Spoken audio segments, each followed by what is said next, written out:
Doctor جمیل احمد خان صاحب سابق سفارتکار ہیں، ہمارے ساتھ موجود ہیں، مڈل ایسٹ کے معاملات کو بڑا بہتر طریقے سے سمجھتے ہیں، ان کی ایکسپرٹ اوپینین پروگرام کا حصہ بناتے ہیں۔ ڈاکٹر صاحب thank you very much for joining. I believe جتنی باتیں میں نے کی ہیں آپ کے علم میں ہیں جو صورتحال ہے۔ سب سے پہلے تو ہم نے او آئی سی کے فورم کے مؤثر ہونے کے اوپر بہت بات کی آپ کے ساتھ مختلف شوز کے اندر اور دیگر ایکسپرٹس کے ساتھ بھی۔ کوئی بہت زیادہ موضوع کردار آج تک ادا کر نہیں پایا ہے او آئی سی کا فورم، چاہے وہ ہم پیلسٹائن کا ذکر کریں، چاہے وہ کشمیر کا ذکر کریں یا مسلمانوں کے ساتھ ہونے والی کسی بھی زیادتی کا ذکر کریں، بلاسفیمی کا ذکر کریں، لیکن اس وقت چاہے علامتی ہی صحیح لیکن ایک بہت بڑا اتحاد دیکھنے میں آ رہا ہے اور یک زبان ایک آواز آئی ہے امت مسلمہ سے۔ کوئی امپیکٹ کرے گی ساری صورتحال کو یہ جو سٹیٹمنٹ آئی ہے آپ کے خیال میں؟ جی ہاں، یہ آواز بھی یک زبان آئی ہے اور اس کے ساتھ ساتھ روشنی بھی بہت ڈالی گئی ہے فلسطین کے جو موجودہ حالات آپ نے بتائے اپنے انٹرو میں، اور ساتھ ساتھ روشنی ڈال کے ان گڑے ہوئے لوگوں کو، بلکتی انسانیت کو، اس پر بھی روشنی ڈالی ہے۔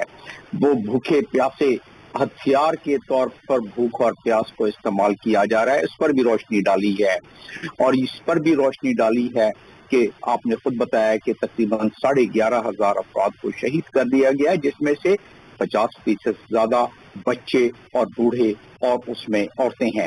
تو یہ تمام چیزیں روشنی ڈال کر تو روشن کر دیا، لیکن امپلیمنٹنگ جو کمپوننٹ ہے او آئی سی کا، او آئی سی کے امپلیمنٹنگ کمپوننٹ کو کیا کیا؟ او آئی سی میں ان کے چارٹر کا آرٹیکل 18 کے تحت او آئی سی کے اندر ایک خاص ڈپارٹمنٹ بنایا گیا۔ دنیا میں کسی اور مقصد کے لیے کوئی خاص ڈپارٹمنٹ نہیں بنایا گیا ہے۔ فلسطین اور القدس اور الشرق کے معاملے میں ایک ڈپارٹمنٹ بنا کے اس کے لیے ایک اسسٹنٹ سیکرٹری جنرل کو تعینات کیا گیا ہے۔ اس کا کام یہ ہے کہ جتنے بھی سیکورٹی کونسل ریزولوشن پاس ہوتے ہیں یا او آئی سی کے ریزولوشن پاس ہوتے ہیں، اس کی پیروی کرے، اس پہ عمل داری کے لیے او آئی سی کو سجیسٹ، تجاویز، ڈاکومنٹس دے اور انٹرنیشنل کرمنل کورٹ کے لیے مواد اکٹھا کرے۔ چلے، اس ڈپارٹمنٹ کی بھی نہیں سنی گئی۔ پھر او آئی سی کے اپنے آرٹیکل 1 میں فلسطین کو ایک کاز بنا کے پیش کیا گیا ہے۔ آرٹیکل 1 کے 8ویں جز میں بہت کلیئر لکھا ہوا ہے، اور اسی او آئی سی میں آرٹیکل 9 کے تحت او آئی سی کے چارٹر کے اس میں ایکسٹرا آرڈنری سیشن بلایا جاتا ہے 2019 میں بھی، جب مسلمانوں کے سینوں پر مونگ ڈلی گئی، جس وقت مسلمانوں کا قبلہ اول کے نزدیک انہوں نے لا کے اپنا دارالخلافہ شفٹ کر لیا تل ابیب سے یروشلم میں، اور اس کے ساتھ ساتھ 6 دوسرے ممالک نے دارالخلافہ شفٹ کر لیے، جو کہ عین نفی کرتا ہے سیکورٹی کونسل کے ریزولوشن کی۔ اس وقت اسی قسم کا بہت بلند و بالا اجلاس بلایا گیا اور اس اجلاس میں ریزولوشن پاس کیے گئے۔ اس میں کہا گیا کہ ہم نے آبجیکٹو اور پرنسپلز جو ہیں او آئی سی کو، اس پہ ہم عملداری کروائیں گے، فلسطین کے کاز کو جو ہے ہم آگے بڑھائیں گے، اس کے علاوہ اسرائیل سے قبضہ چھڑوائیں گے 242 سیکورٹی کونسل ریزولوشن کے تحت، اور اسرائیل کی جو سیٹلمنٹ ہے 2334 ریزولوشن سیکورٹی کونسل کا، اس کے تحت سیٹلمنٹ کو ہم ختم کروائیں گے۔ 0/0 اس وقت سے لے کے ابھی تک کچھ نہیں ہو سکا، اور پھر کیا ہوا؟ اب 11 نومبر کو وہی باتیں اکثر ریپیٹ ہوئی، اور ساتھ ساتھ ڈاکٹر صاحب کر سکتے ہیں، کرتے نہیں ہیں، کرنا چاہتے نہیں ہیں، یا کر ہی نہیں سکتے؟ اتنے پریشر میں ہیں ہمارے حکمران 57 ممالک میں سے بیشتر، اتنے زیادہ ڈرے اور سہمے ہوئے ہیں، اتنے زیادہ ان کی دلچسپیاں مغرب کے ساتھ ہیں کہ جو ان کی اپنی عوام کی جو دل کی دھڑکنیں ہیں ان کو وہ سمجھنا نہیں چاہتے یا محسوس کرنا نہیں چاہتے، یا وہ میٹر نہیں کرتے ہیں۔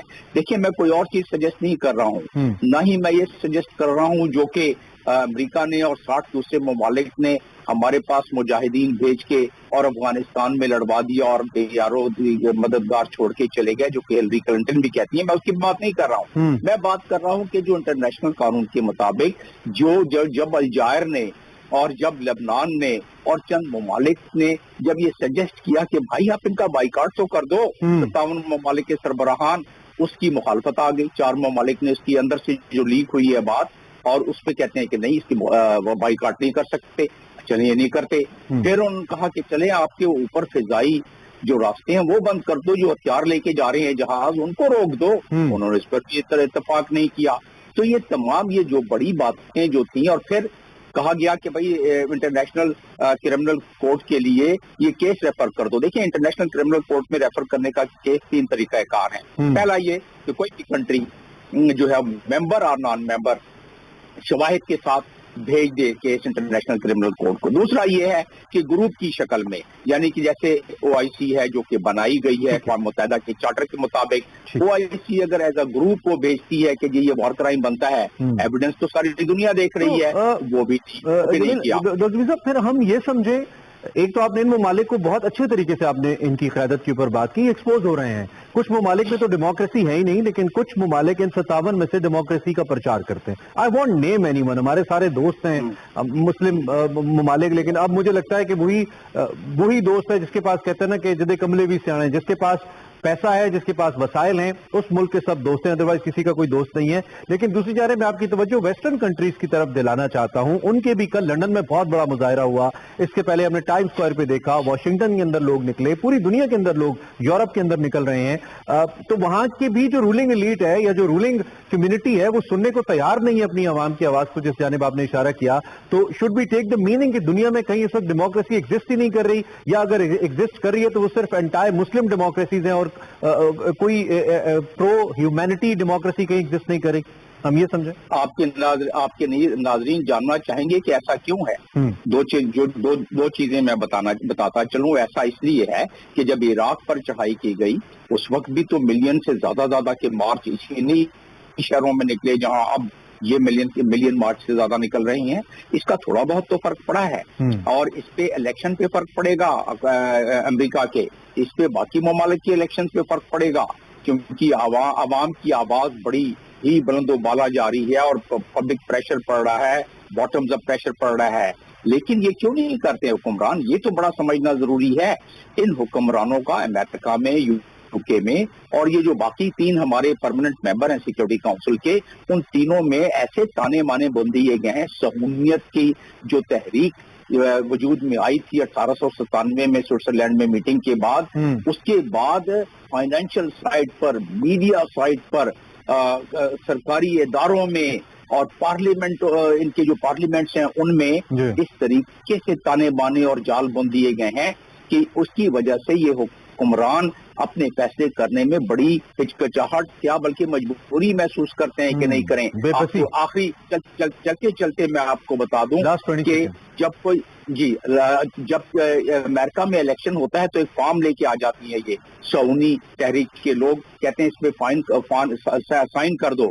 اس سائن کروانے کا مقصد یہ ہوتا ہے کہ آپ ہمارے ساتھ ایلیجنس کرو گے، اور اس ایلیجنس کے مطابق جب وہ کانگریس میں جاتے ہیں تو ان کے خلاف نہیں بول سکتے. تو میں یہ کہہ رہا ہوں کہ تمام ادارے کنٹرول میں، کانگریس کنٹرول میں، تو پھر کہاں کس کے لیے میں کس کے ہاتھ پہ اپنا لہو تلاش کروں. معروف شاعر محسن نقوی کا خوبصورت مصرع ہے.